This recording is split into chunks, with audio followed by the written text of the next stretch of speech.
For years, Iran's fought with the militant group Jundallah, and now they claim to have the leader in custody. So where was he before the capture? Well, some say in an American military base in Afghanistan. Is it true? Well, here to talk to me is investigative journalist Webster Tarpley. Webster, thanks so much for joining me. So first, I want to ask you, for those people who don't know, what is Jundallah? Well, this is Jundallah, or the Rigi Brothers organization. It's a family firm, you might say, which operates as a terrorist organization. It's widely thought to be based in Pakistan, but it operates in Iran on the other side of that border. And it's also thought to engage in a lot of smuggling, drug running, and now they've branched out into terrorism. They've blown up a mosque, killing 25 people a couple of years ago.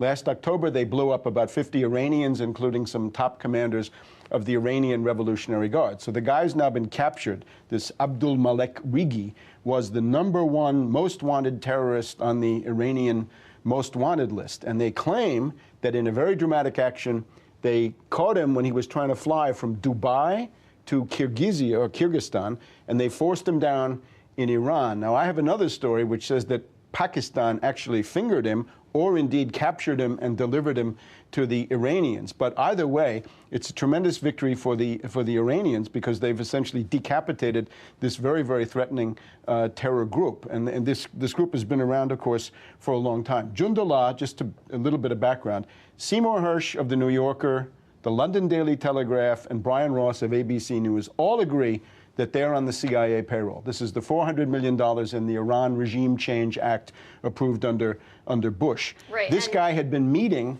with, and some say, the NATO Secretary General. Jaap de Hoop Scheffer met this terrorist, certainly NATO generals in Afghanistan, so they operate as an arm of NATO strategy in the entire region. And now the Iranian security forces are claiming that this guy who was just caught came from an American base in Afghanistan. Tell me a little bit about that. Do you think that's true? It's possible. They claim that that he was given an Afghan passport by the U.S., that he had a United Arab Emirates passport from the U.S. There's a lot of bad accusations being thrown by Iran against Dubai, hot corner these days.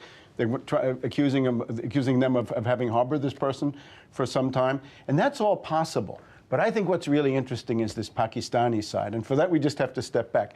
This is all part of this battle for Baluchistan, right? And Baluchistan, of course, is this critical area. If you want to build an oil pipeline from Iran to China, it's got to go through Baluchistan, the way things are right now. And that seems to be the goal of this offensive of the United States and NATO in Helmand province in southern Afghanistan. When that started, everybody wondered, why did they pre-announce it? Why did they tell everybody they were coming? And you saw these people on television saying, well, it's because we wanted those Taliban out. We just want them to get out of Helmand. And why was that? Presumably because they wanted to drive them into Pakistan. And there is now on the website of RIA Novosti a statement from the Taliban of Afghanistan, where they say that the purpose of the U.S. offensive and NATO offensive in Marja, which has been capturing attention in the last couple of weeks, is to push the Taliban into Pakistan to threaten Chinese economic interests and, above all, the port of Gwadar. And you can see how this would work. You get the guerrilla fighters in there, then the U.S. can send in forces.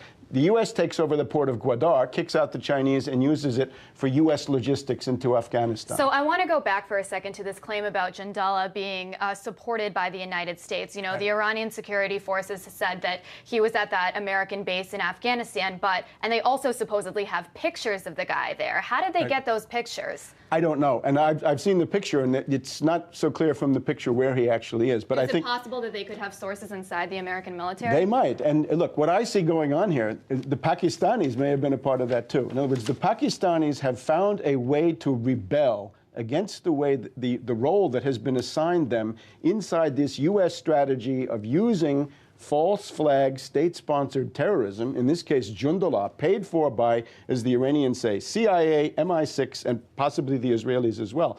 The Pakistanis are always blamed for that, and now we see that the shoe is on the other foot, that it's actually the U.S. that pushes these things. There are a lot of long faces tonight in Langley and Foggy Bottom as a result of this arrest. The Pakistanis are gloating. The Dawn says this is a godsend for Pakistan, and I think that Pakistani role is very important. Again, the Pakistani ambassador in Tehran says, we helped.